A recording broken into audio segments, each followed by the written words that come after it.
নিজের জীবন বাজি রেখে অভির প্রাণ বাঁচানো এবার ছুটিকে নিয়ে ঠাম্মি সব ভুল ভেঙে দিল। অবশেষে দুজনের 4 হাত এক করে দিলেন তিনি। প্রতিজ্ঞা ধারাবাহিকে দেখা যায় আদালত থেকে বাড়ি ফিরেই অভি সবার সামনে জানায় তাকে কিডন্যাপ করা হয়েছিল, আর এই সব কিছুর পেছনে হিরণময় আঙ্কেলের হাত ছিল। কথাটি শুনেই চমকে যান ঠাম্মি, চমকে যায় বাড়ির বাকিরাও। হিরণময় সত্যি এমন কাজ করতে পারেন? তবে অভি বিশ্বাস করে এই কাজ হিরণময় আঙ্কেলই করেছেন, কিন্তু ছুটি কিছুতে এটা মানতে পারে না। তার বিশ্বাস হিরণময় আঙ্কেল এমন কাজ কখনোই করতে পারে না, কিন্তু সে অভিকেও কিছু বুঝিয়ে বলতে পারে না। মন খারাপ করে ছুটি যখন চুপচাপ দাঁড়িয়ে থাকে, তখন ঠাম্মি সব দোষ তার উপর চাপিয়ে দেন। অভি সেখান থেকে নিজের ঘরে চলে যাওয়ার পর ঠাম্মি ছুটিকে গিয়ে বলেন, আজ তোমার জন্য এসব হয়েছে।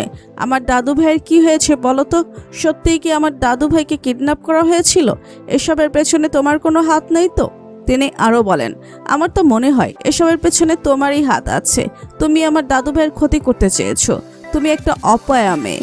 এই বাড়িতে আসার পর থেকে একের পর এক অশান্তি লেগেই আছে। বেরিয়ে যাও, এক্ষুনি এই বাড়ি থেকে বেরিয়ে যাও। ঠাম্মি রাগে একের পর এক কটু কথা বলতে থাকেন ছুটিকে। ঠিক তখনই অভি নিচে নেমে আসে।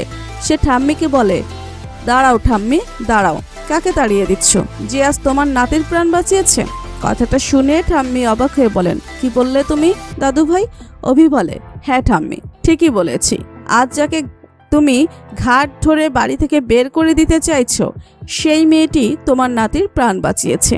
আমি যখন ওই ড্রাই হাত পা বাঁধা অবস্থায় পড়েছিলাম, তখন আমাকে বাঁচাতে কেউ আসেনি। নিজের জীবন বাজি রেখে যে এসেছিল সে হলো ছুটি। যাকে তোমরা দিনরাত অপমান করো, সেই ছুটিই আজ তোমাদের অভিকে বাঁচিয়েছে। অভির কথা শুনে ঠাম্মি চোখে জল চলে আসে। মনে মনে তিনি ভাবেন, হে ভগবান, আমি কি তবে সত্যিই ভুল করছিলাম?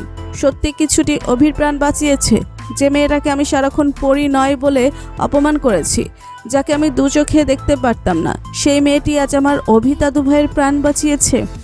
যে কাজ পরীর করার কথা ছিল, সেই কাজই আজ ছুটি করেছে। এরপর ছুটি ঠাম্মির কাছে এগিয়ে গিয়ে বলে, ঠাম্মি বিশ্বাস করুন, আমি উকিল স্যারের কোনো ক্ষতি চাই না। আমি কখনোই চাইনি উনি বিপদে পড়ুন। আমি আমার সবটুকু দিয়ে চেষ্টা করেছি ওনাকে বাঁচানোর। এখানে আমার কোনো দোষ নেই। এই কথা বলেই ছুটি হাত জোর করে ঠাম্মির কাছে ক্ষমা চাইতে চাইতে কেঁদে ফেলে। তখন ঠাম্মি ছুটি 2 হাত ধরে বলেন, না মা, তুমি ক্ষমা চাইছো কেন? তুমি তো আমার দাদু ভাইকে বাঁচিয়েছো। আমি তোমাকে ভুল বুঝেছিলাম। ঠাম্মির কথা শুনে ছুটি অবাক হয়ে যায়। সে বলে, ঠাম্মি এসব আপনি কি বলছেন? ঠাম্মি উত্তর দেন, ঠিকই বলছি। যে কাজ আমার অনেক আগেই করা উচিত ছিল, সেটা আজ আমি করব। এই বলে তিনি অভিকে ডাকেন। অভির হাত ধরে ছুটির হাতের উপর রেখে বলেন, আজ থেকে তোমরা একে অপরের হাত ধরে সব লড়াই করবে। স্বর্ণলতা রায় তোমাদের পাশে আছে, আমি কথা দিচ্ছি। তোমাদের আর কেউ আলাদা করতে পারবে না। ঠাম্মির কথা শুনে অভি যেমন অবাক হয়ে যায়, তেমনি চমকে যায় ছুটিও। তো বন্ধুরা, তোমরাও কি এটাই চেয়েছিলে? অভির প্রাণ বাঁচানোর পর এভাবেই যেন ঠাম্মির সব ভুল ভেঙে যায়, আর তিনি নিজেই ছুটি অভিকে এক করে দেন? কমেন্ট করে অবশ্যই জানিও।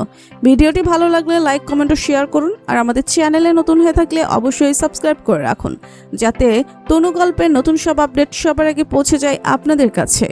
ধন্যবাদ সবাইকে।